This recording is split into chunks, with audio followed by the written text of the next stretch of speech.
Hindi lang sa langit nandun ang mga bituin. Ngayong taon, pangatlong Pasko ko na dito sa Singapore. The feeling is the same, na every time na magpapasko, mas mararamdaman mo talaga na masaya yung Pasko sa Pilipinas. Dito sa Singapore, parang it's like an ordinary day. May nag-aalay ng kabutihan, hindi mo man ingin. Hi! Merry Christmas! Siyempre mo sa hopefully, next Christmas sa Pinas naman para sobrang masaya talaga.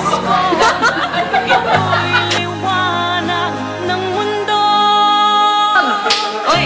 Yung picture na tayo! Alam mo dati, naniniwala kay Santa Claus hanggang 9 years old. Oo, kasi Ngayong Christmas, syempre yung pakaramdam masaya na malungkot. Malungkot kasi syempre Marami ang mga naging masaya naman kasi kahit sa pangalawang sa atin yun. nagmumula ang kaliwanagan. Bumarami ang mga tala tuwing Kapaskuhan.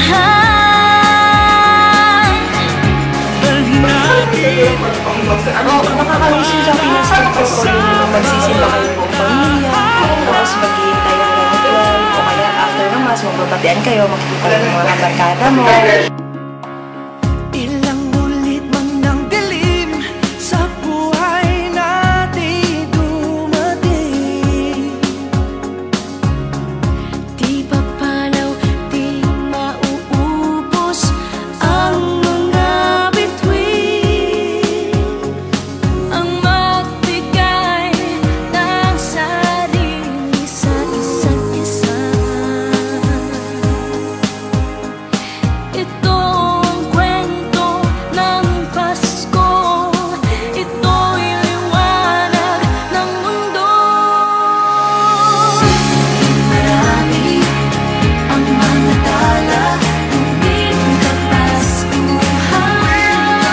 sa Pinas, marami kang bigyan ng regalo, mag-alit sila lahat. Dito, Pilipinas. Kaya gano'n dito, kaya gano'n pa rin. Sino siya ko eh? Marami Sino siya? ang mga tala tuwing Kapaskuhan. Dalhin natin ang pagpapala sa bawat tahanan. Marami ang mga tala tuwing Kapaskuhan.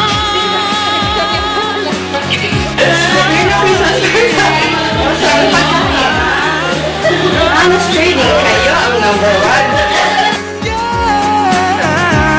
Marami ang mga tala tuwing Kapaskuhan. Sa ating nagmula ang kaliwanag.